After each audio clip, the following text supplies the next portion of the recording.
we're going to unclog our rosters. Hey, look, it's time to trim the fat as we head in the offseason. You just can't roster everybody because not everybody has value that someone's going to want to trade for. They're just not.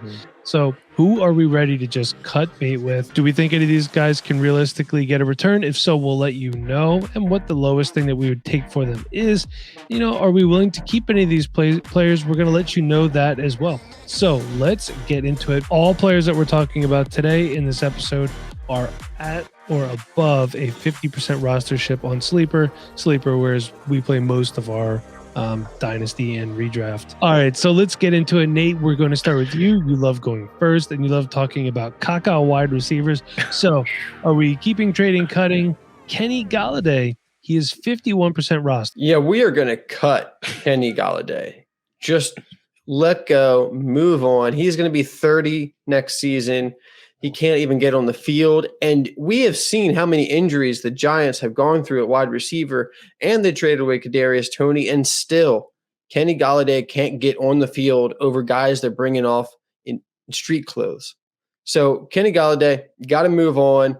I can't believe he's over 50% roster right now. People are just hanging on to him rather than playing the waiver wire. I can almost guarantee you whatever you're going to pick up on the waiver wire is going to provide you more production at a fantasy perspective than Kenny Golladay right now. How the mighty have fallen. Yeah. Chev, Robbie Anderson, rostered 52%. Keeping, trading, cutting. What are we doing? Oh, Robbie Anderson. I mean, only one pass needed to have that big play from him, but he is way too inconsistent these days. There's no way you can start him and feel excited about him playing for you that week. So he's a cut for me. All right, so we're dumping Robbie Anderson. Yep.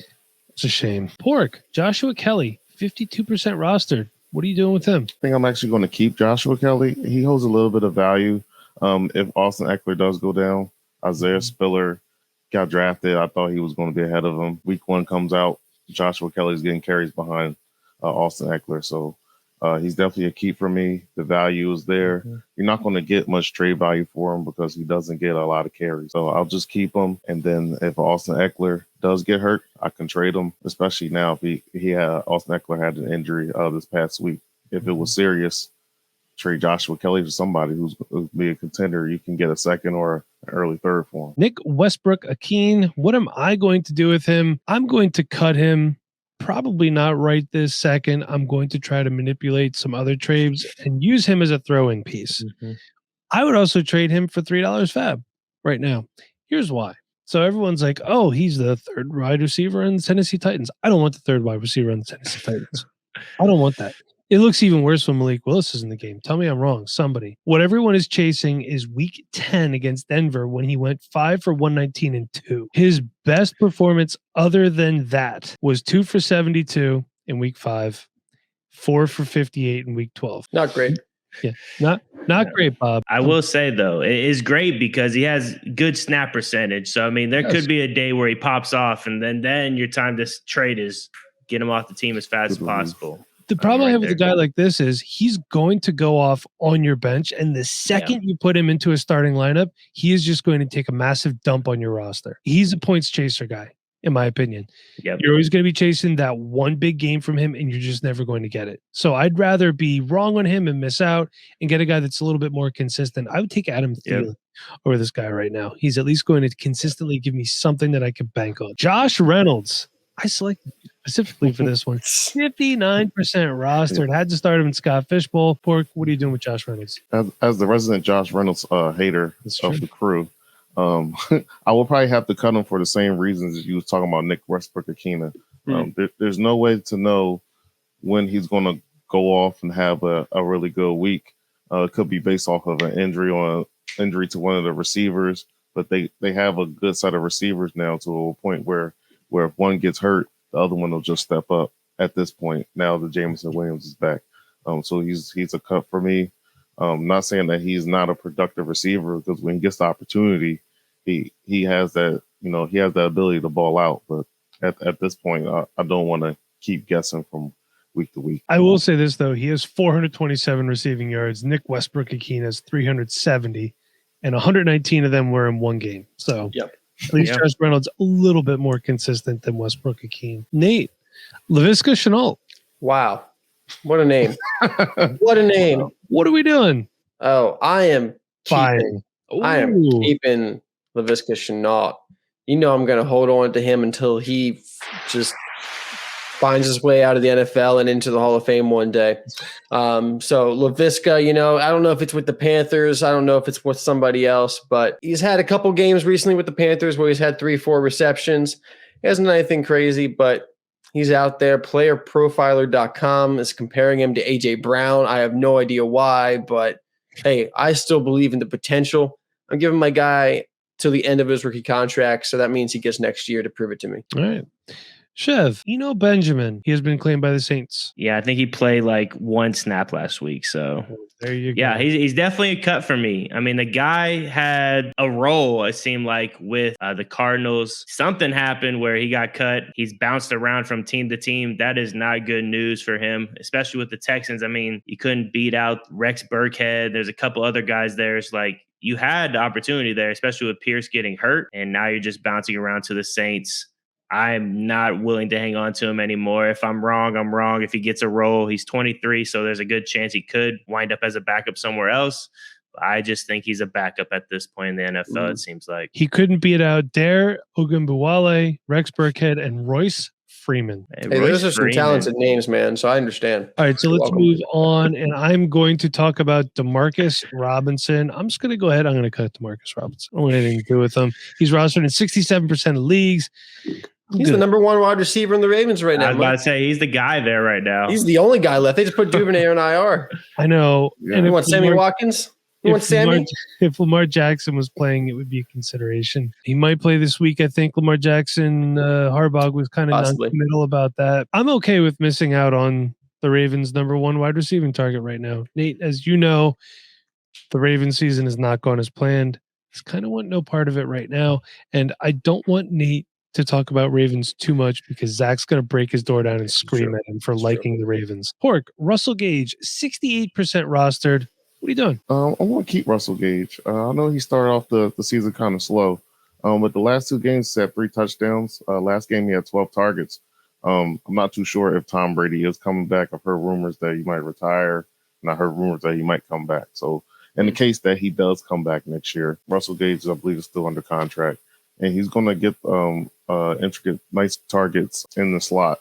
That's what Tom Brady likes to throw the ball to. Now, if it's going to be another quarterback, maybe a rookie, hope is not Kyle Trask. If there's a rookie quarterback, there's going to be somebody that's going to there's going to be somebody he's going to be able to rely on in that slot position. So I'm going to keep him right now, see what he's doing. He's still young, I think 26 years old. So I think he can, he still has some tread on the tires. Hassan Haskins, Chev, he's 68% rostered. Back up to Derrick Henry in Tennessee. What are you doing? Yeah, I mean, he's a rookie, so hopefully you have a taxi squad. You can still stash this guy. I'm going to continue to keep him. I mean, if Derrick Henry is to get hurt, which is, I mean, it seems like the guy just is a bulldozer and can't find a way to get an injury at this point. He's had one, I think, where he's had a long outage, but I still want to keep Hassan Haskins. There's a good opportunity if something were to happen to Derrick Henry. That offense runs through the run. They're not going to want to pass the ball a lot. I mean, we already talked about Westbrook. Like, it's just not what they want to do. So I'm going to keep him, hang on to him, and just stash him for this year and probably next year as well. All right. And Nate, KJ Osborne, 72% roster. Yeah, KJ Osborne is a guy that I'm looking to probably sell right now. Mm-hmm. If not, then I'm going to keep him for sure. KJ Osborne, this is kind of, we just saw him blow up with a big game against the Cowboys, but this is what KJ Osborne does. He has a couple big games. I think he is a great person to have if you have a best ball team. I think KJ Osborne is going to do well for you because he's going to give you 3 to 4, 20 plus weeks. And hey, you love that at the bottom of your roster in best ball. Yeah. But when you're setting your lineups, I'm kind of looking at KJ Osborne almost like a Gabe Davis kind of player where he's going to be very hit or miss. And he's going to be that kind of wide receiver 3 that will have some big games and has some big touchdowns, but at the same time is not going to give you the consistency, especially not in the Vikings offense currently. He is the main starting slot receiver there, and he's actually ran the 5th most slot snaps in the NFL, so he's going to have that on lockdown next year as well. I don't feel confident in him as a strong wide receiver 2, and I think that might bring in some competition, so let's move him out. I completely agree. You don't think if Thielen moved on or they traded him or he retired, you don't think KJ Osborne slides into the Vikings number 2 wide receiver? It's possible. I think, at this point, maybe KJ Osborne could be a decent play if he's the number 2, but he seems like he's just a really good number 3. And there's nothing wrong with that. All right. So the next one, Devonte Parker, he is 77% rostered. What am I doing with him? You cut him, someone's going to pick him up right away. Yeah. That's the thing. If I can move him for like a 3rd round pick, I would take that 3rd round pick. Here's the thing. We're still chasing his 5th year breakout, which was in 2019 when he had 1,202 receiving yards and 9 touchdowns. Wide receiver 11.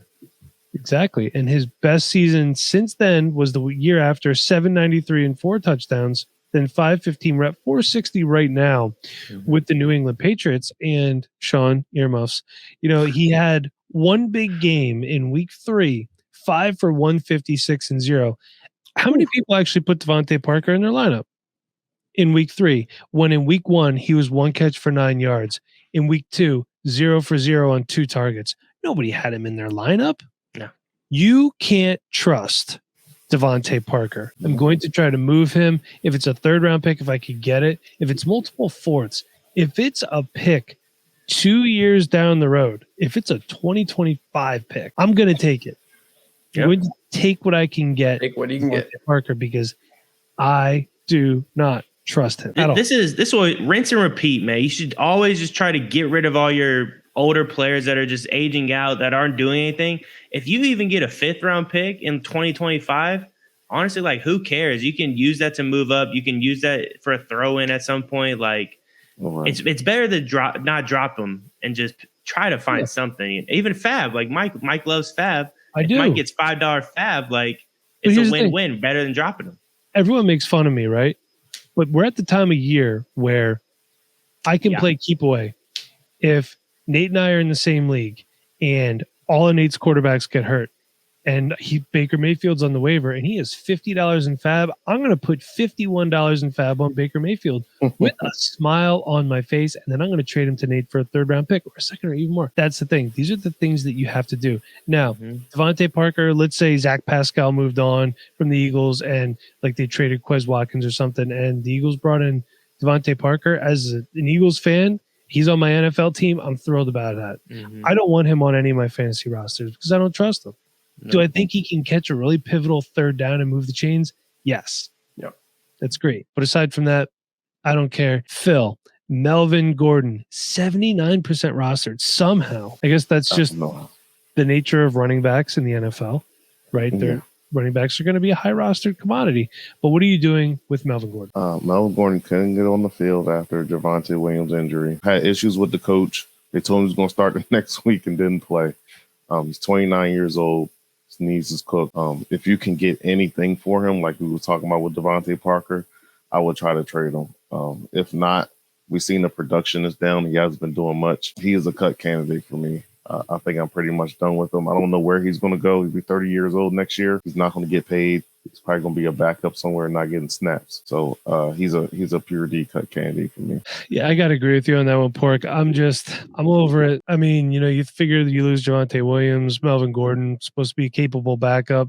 He's just not. And then Marlon Mack comes in and actually looks not half bad. Yeah. Hey, right. Marlon Mack's a decent running back. Yeah. Let's just being real about it. Like, Marlon Mack doesn't suck. He's just had some injuries, and he's one of those guys like, yeah, you're good, but there's always a guy that's just like a little bit better. Chev at 80% rostership. When I'm looking at this one kind of blew my mind. Daryl Henderson, who got waived by the Rams. What are you doing with Daryl Henderson, Chev? I want to say he got waived by the Jaguars as well. He did. So, I mean, same thing as what we saw from Eno Benjamin.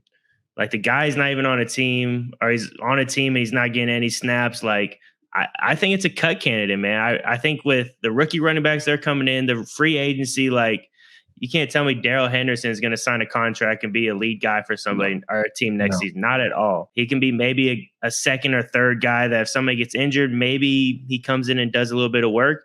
But, I mean, it's telling. He's not even on a team right now, and teams are trying to make playoff pushes. RBs have gotten hurt every single week. And he met with the Cardinals today. That's not a team that's going to be doing much in the playoffs. Regular season, I mean, too. I mean, they're not even close to the playoffs. So I'm all out on Daryl Henderson. He's just not doing anything anymore, and that's not going to help your rosters at all. He was potentially the guy And now, like Chev said, we don't know what he's going to do. The free agent's coming in. Yeah. The free agent class is going to be good. The rookie class is going to be really good too. Oh, yeah. I mean, he's going to be a guy that, you know what, he could be like an October call-up next year. And in that case, you could spend a couple fab bucks on him. And if you miss out on him, then that's probably fine too. You could probably do better somewhere else. So, and he's always dinged up anyways. So you don't even know if you should play him when he's on the field at all, because he's always hurt. So it's just a bad situation for Daryl Henderson. What about the next guy? I really had high expectations for Jarvis Landry this year, Nate. You know, I talked him up.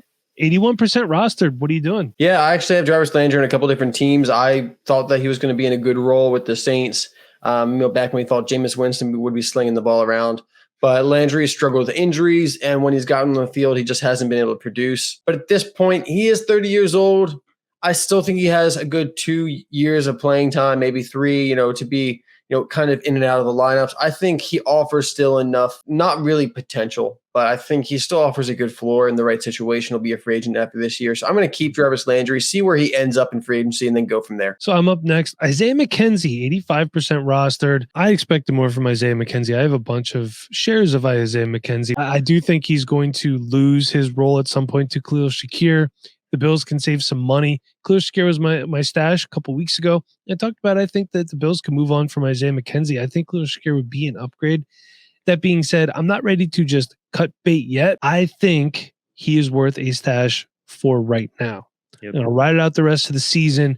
In the offseason, if someone's interested and they offer me a couple fourths, I'm going to take it. You know what I mean? But right now, I'm going to stash him throughout the playoffs. He might be a better play than what you find on the waiver wire. So I'm just not ready to cut bait with him right yet in the offseason. If I need to make space for an incoming rookie, I will, but I'll try to move him first. Rashad Penny, 86% rostered on IR. So I believe he's going to be a free agent after the season as well. Yes, he is. Yeah, coming off an injury doesn't really bode well. But Pork, what are you doing? Yeah, because this year is going to be a really, really good running back free agent class. I think this is going to be a guy who's I think he's probably going to come back to Seattle, just in my personal opinion, because there's not going to be anywhere else for him to go. And he's not going to be getting the money that he's probably looking for. In this case, I think I'm just going to have to keep him. I don't think I'm going to get what I can get with him in the trade. The value is going to be kind of all over the place because some people value him really well, some people don't. He averaged 6.1 yards per carry in the 5 games he did play this year. So he was very productive as a back when he was in the game. But again, it's just year after year, the injuries. So this is a perfect case of if he does one of those good games again, just try to sell him for what you can get. But I think right now, if you try to sell him now, you're not going to get, too much for him because he has that potential to get you that late second or a third round pick for him as a backup. So I believe if he does come back for Seattle, if Kenneth Walker, has get banged up and they bring him in, he has a good game. You can, I don't want to say that, but hey, it happens. It's already happening. Kenneth Walker missing some time. Travis Homer's coming in there. Yep, exactly. All these other guys. So it's possible. So if Penny was there, Penny would, if he was healthy, he will be somebody that you can trade for and get good value. All right, so we'll move it on a little bit here. Mike Gesicki, Nate, is 87% rostered. Hard to believe at this point in his career we'd be putting him on a show like this. I think a lot of us thought we might be putting him in at least the top 7 or 8 tight ends. But here we are. So, Nate, what are you doing? He does not belong on the show sheet. He does not belong in the show sheet. People are, at first I was like, why is Mike Gesicki even on this show sheet? He's not a cut candidate. People are overcompensating for his lack of production this year, even though we knew from the get-go, from this offseason, if you listen to anyone around the Dolphins organization, this was not a fit. Yeah. Mike Gesicki does not fit the offense that the Miami Dolphins are trying to run. He is not George Kittle. He cannot block. Mike Gesicki is a large slot player. Yep. He is a big slot guy. He is not an inline tight end that fits this offense. He was on a franchise tag, so he's going to be moving on next year, and he is going to find himself in a much better position. He's only 27 years old. He's got the athleticism. He's got the talent. He's shown it to us production-wise. Mm-hmm. This is a guy that I'm out there buying right now. You can get him for an early third-round pick. You can get him for players like Cordarrelle Patterson, even guys like Kenneth Gainwell.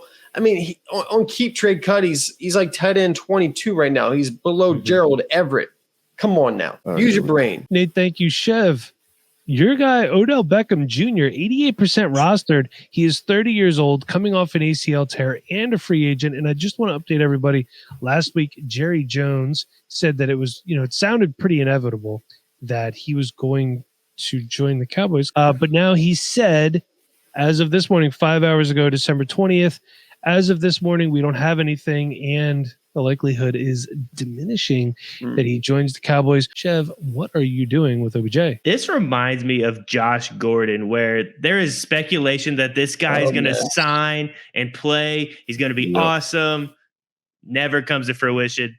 Never happens. I love Josh Gordon. I followed that story like crazy, hoping something good was going to happen as I stashed him on my roster. Did absolutely jack crap. Same thing with Odell for me. I think you hang on to him. Hopefully he signs with the team, and then you ship him off as fast as you can once he gets signed for me. I don't want the drama on my team.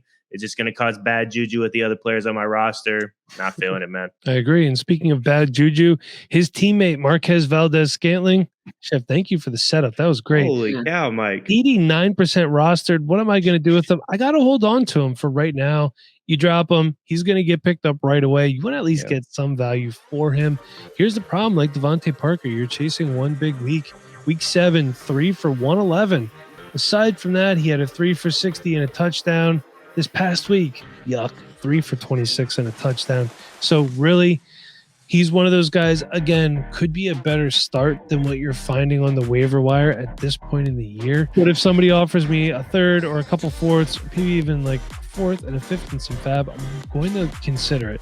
That being said, if I can't get any value out of him, I'm not going to cut bait. I'm going to hold. I'm not going to actively acquire Marquez Valdez Scantling, but I just can't drop him. That is what we're doing with some of these guys. You got to unclog that roster at some point. If you have any other roster clogger questions, go ahead, dump them below if you're watching on YouTube.